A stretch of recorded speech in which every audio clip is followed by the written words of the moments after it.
Diperiksa 5 jam soal penembakan Brigadir J, begini keterangan yang diberikan Baradae.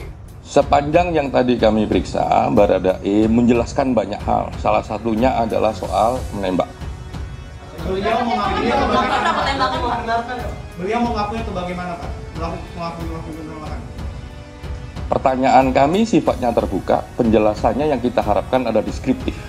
Tadi, ya makanya ini panjang sekali proses permintaan keterangannya karena jawabannya kami minta untuk deskriptif. Jadi kalau minta kesimpulan dan sebagainya kami belum bisa menyimpulkan karena semua jawabannya memang kami minta untuk deskriptif. Saudara J, itu kami menemukan atau mendapatkan fakta bahwa yang bersangkutan menggunakan senjata jenis HS 16 peluru di magasennya, dan kami menemukan tersisa 9 peluru yang ada di magasen. Ya, jadi saya sampaikan kepada rekan-rekan sesuai dengan perintah Bapak Presiden bahwa kasus ini harus diungkap sejelas-jelasnya. Demikian juga komitmen dari Bapak Kapolri dengan dibentuknya tim khusus ini menunjukkan bahwa pimpinan Polri sangat concern bahwa kasus ini harus betul-betul dapat diungkap sejelas-jelasnya juga kepada publik. Tentunya ada kaidah-kaidah juga yang menurut hukum acara pidana tidak bisa diungkap secara detail ya. Karena itu nanti masuk kepada materi penyidikan. Nah, nanti penyidik yang akan menyampaikan. Baradae akhirnya terlihat di publik saat menghadiri undangan pemeriksaan oleh Komnas HAM. Dia diperiksa sekitar 5 jam dalam kasus penembakan di rumah Kadif Propam nonaktif Irjen Verdi Sambo yang menewaskan Brigadir J. Berdasarkan pantauan di lapangan, Baradae keluar dari gedung Komnas HAM Menteng, Jakarta Pusat pada pukul 18.20 waktu Indonesia Barat. Artinya dia menjalani pemeriksaan selama 5 jam sejak 13.20. Baradae tampak keluar gedung dengan pengawalan ketat dari pihak Komnas HAM. Dia langsung bergegas menuju mobil tanpa mengeluarkan sepatah kata pun. Seharusnya jadwal pemeriksaan ke-7 ajudan Irjen Verdi Sambo dilakukan pada pukul 10 waktu Indonesia Barat. Namun hingga siang hari hanya ada 5 ajudan yang hadir. Lalu Baradae dan 1 ajudan lainnya menyusul pada siang hari. Baradae datang dari tempat yang berbeda, makanya perlu waktu untuk menuju ke lokasi. Selama pemeriksaan, kata Anam, Baradae menjelaskan banyak hal, termasuk peristiwa tembak-menembak yang terjadi antara dirinya dan Brigadir J. Namun Anam mengatakan dia belum dapat menyimpulkan apakah benar Baradae yang menembak. Tapi kami belum bisa menyimpulkan, kami tidak bisa menjelaskan karena panjang sekali, akan kami tunjukkan di laporan akhir. Anam menjelaskan semua ajudan diajukan pertanyaan yang sama, namun tetap diberikan pertanyaan yang sesuai dengan kapasitas yang bersangkutan. Richard Eliezer Budiang Lumiu keluar dari kantor Komnas HAM, terlihat dikawal oleh sejumlah petugas dengan ketat. Baradae terlihat memasuki mobil dan telah disiapkan. Dia juga meninggalkan kantor Komnas HAM tanpa mengatakan apapun. Sebelumnya, Komisioner Komnas HAM Khairul Anam mengatakan pemanggilan ajudan Irjen Verdi Sambo bertujuan meminta keterangan terkait baku tembak yang terjadi pada Jumat 8 Juli lalu. Dia menyebut Komnas HAM ingin mengkonfirmasi hasil dari pendalaman peristiwa yang telah dilakukan terkait tewasnya Brigadir Yosua Huta Barat atau Brigadir J. Yang pertama, kami akan mengkonfirmasi beberapa yang sudah keluar di publik. Terkait Brigadir J, misalnya tembak-menembak dan sebagainya, itu pasti. Tapi yang lain sebenarnya kami punya satu yang lebih mendalam. Yang kami dapatkan sudah agak lama, di proses awal kami melakukan pendalaman peristiwa itu.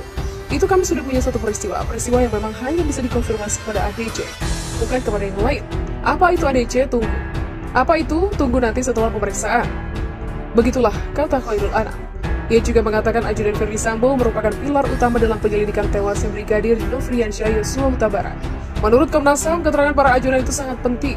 Komnas HAM secara berkala terus memeriksa sejumlah pihak yang memiliki keterlibatan dengan kasus kematian Brigadir Nofriansyah.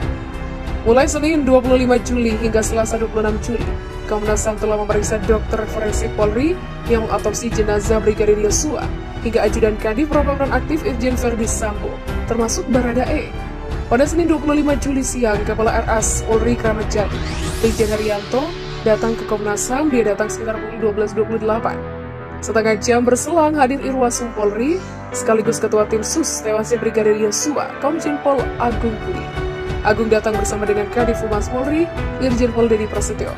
Ada pula sosok Kapus Dokas Polri, Irjen Asep Endra Diana. Agung mengatakan kehadirannya untuk mengantar tim dokter forensik dalam memberi keterangan kepada Komnas HAM. Ini juga bagian dari transparansi Polri dalam mengusut kasus ini. Agung mengatakan Polri menjamin proses penyelidikan dan penyidikan ini transparan dan akuntabel. Karena itu pula dia datang tidak untuk ikut dalam pemeriksaan tapi hanya mengantar. Lalu pada Selasa 26 Juli pagi, 5 dari 7 ajudan Irjen Verdi Sambo juga mendatangi Komnas HAM.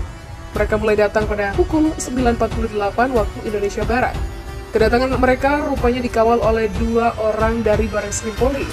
Pantauan kumparan di lokasi awalnya ada 1 orang menggunakan kaos putih berkerah dan bergaris biru pura-pura masuk ke ATM yang berada tepat di kantor Komnas HAM.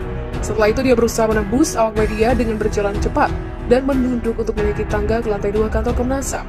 Tak lama setelah pria itu turun dan berjalan keluar kompleks Komnas HAM, seolah-olah sedang menunggu orang lain. Di depan gerbang ada seorang laki-laki berbaju biru yang mengamankan ajudan tersebut. Namun dalam rombongan itu tak tampak kehadiran Baradae, yang juga merupakan salah satu ajudan Irjen Verdi Sambo. Diketahui nama Baradae alias Richard Eliezer muncul ke publik setelah kasus penembakan yang menewaskan Brigadir Yosua. Ketua Komnas HAM Ahmad Taufan Damanik mengatakan, pihaknya sangat berharap kedatangan Baradae karena keterangannya sangat penting untuk menentukan arah penyelidikan yang dilakukan Komnas HAM. Akhirnya sekitar pukul 13.25 waktu Indonesia Barat, Baradae menampakkan dirinya di Komnas HAM. Mengenakan pakaian dan masker serba hitam, dia turun dari mobil Innova Ventura. Awalnya Richard tidak langsung turun dari mobil. Alih-alih berhenti, mobil itu langsung melaju dan keluar lewat gerbang belakang kompleks Komnas HAM pada pukul 13.20. Dia dikawal oleh beberapa orang anggota BRIMOB dan Divisi Hukum Polri. Richard memang anggota BRIMOB yang diperuntukkan untuk membantu menjadi ajudan Verdi Sambo. Ini merupakan kali pertama Richard muncul ke publik setelah kasus penembakan yang menewaskan Brigadir Yosua mencuat. Dia masuk sambil menunduk ditemani oleh 2 orang lainnya. Richard memang muncul paling akhir dibanding dengan rekannya yang lain, sesama ajudan Kadif Propam Aktif Irjen Pol Verdi Sambo. Kumparan semua bertanya langsung ke arah laki-laki itu. Richard bukan. Namun laki-laki itu hanya diam. Begitupun dengan beberapa pengawalan yang lain. Belakangan, Komisioner Komnas HAM Hairul Anam membenarkan bahwa laki-laki berbaju hitam yang datang belakangan adalah Baradae atau Richard Eliezer. 6 ajudan Irjen Verdi Sambo termasuk Baradae rampung menjalani pemeriksaan di kantor Komnas HAM. 5 ajudan yang datang pada pagi hari keluar lebih dulu. Kelimanya keluar pukul 17.26, sementara Baradae baru keluar pukul 18.22 waktu Indonesia Barat. Ada yang berbeda, saat kelima ajudan keluar, mereka tidak dikawal. Tapi Baradae dikawal beberapa petugas yang diantaranya berseragam polisi. Yang sama, baik kelima ajudan maupun Baradae sama-sama pakai jurus mingkem, alias tidak mengeluarkan pernyataan sama sekali. Pukul 8 waktu Indonesia Barat. Kedatangan mereka rupanya dikawal oleh 2 orang dari Barreskrim Polri.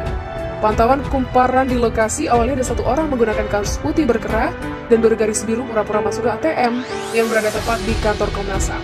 Setelah itu dia berusaha menembus awak media dengan berjalan cepat dan menunduk untuk menaiki tangga ke lantai 2 kantor Komnas HAM. Jangan lupa like, share, subscribe Metanoia Channel.